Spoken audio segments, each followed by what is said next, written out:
Everyone, my name is Malia Kihei and my presentation is on the globalization of beauty.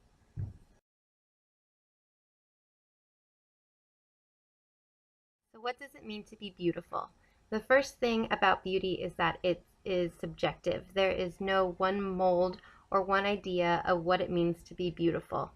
And by being subjective, it becomes cultural because different cultures have different beauty norms and believe that different things are beautiful. So the main point of this PowerPoint is that Western ideals are replacing traditional perspectives of beauty. The Western idea of beauty is becoming dominant, and it's dominating other cultures and perpetuating our type of beauty onto indigenous peoples all over the world.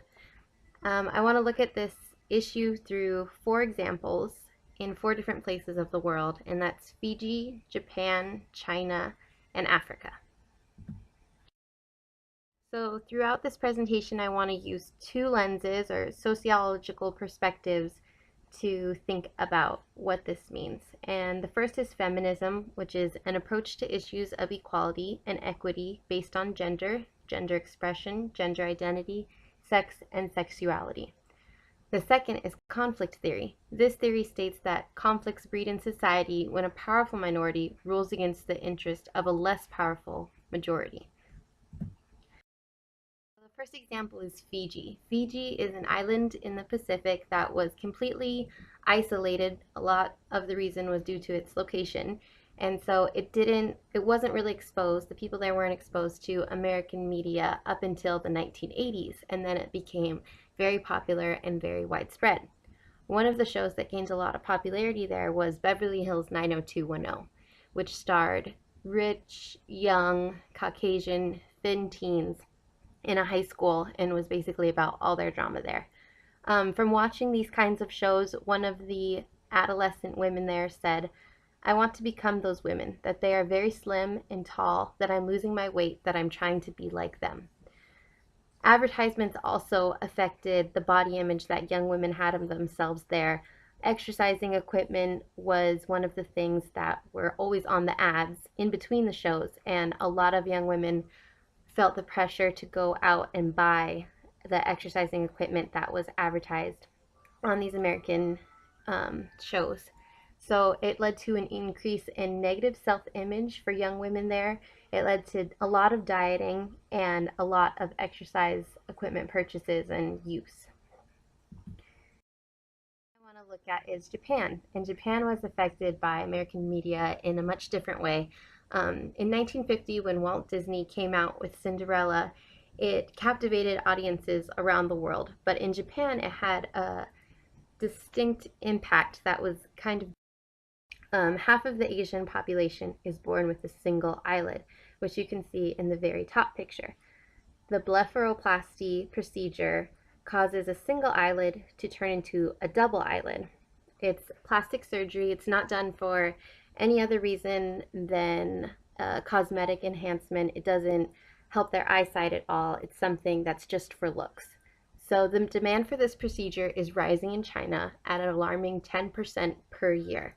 And in other industrialized Asian countries, there's similar trends like Taiwan, even Japan, and Korea. This procedure is becoming very popular.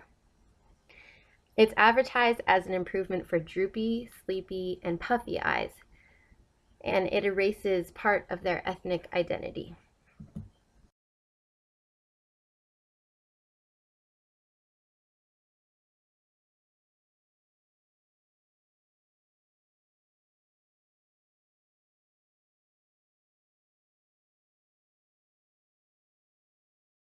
The last place I wanted to look at was Africa, where skin lightening is now being marketed.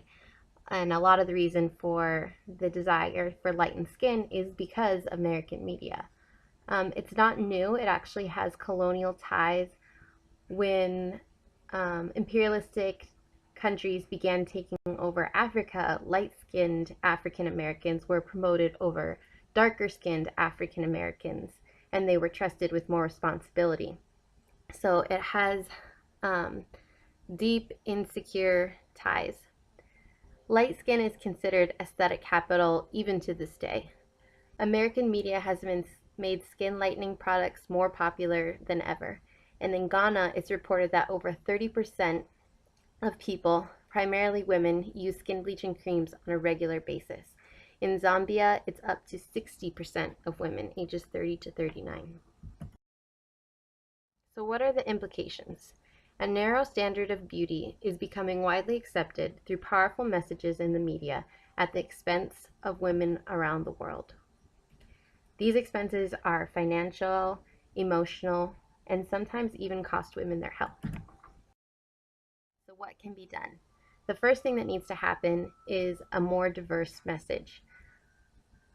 There needs to be more people portrayed in the media and more positive images with women of all different colors and shapes and sizes to influence other people that they can be beautiful in their own way. The next thing is that awareness to the health problems that some of these trends are causing, such as restrictive eating that turns into anorexia or bulimia. Skin bleaching is horrible for your skin and is actually causing long term problems for a lot of women. The last thing that needs to be done is celebrating our differences. The ways that we are different make us special and unique. We don't need to conform to one type of body or look. So, using the two lenses, the first is feminism. Women become subjected to messages from the media.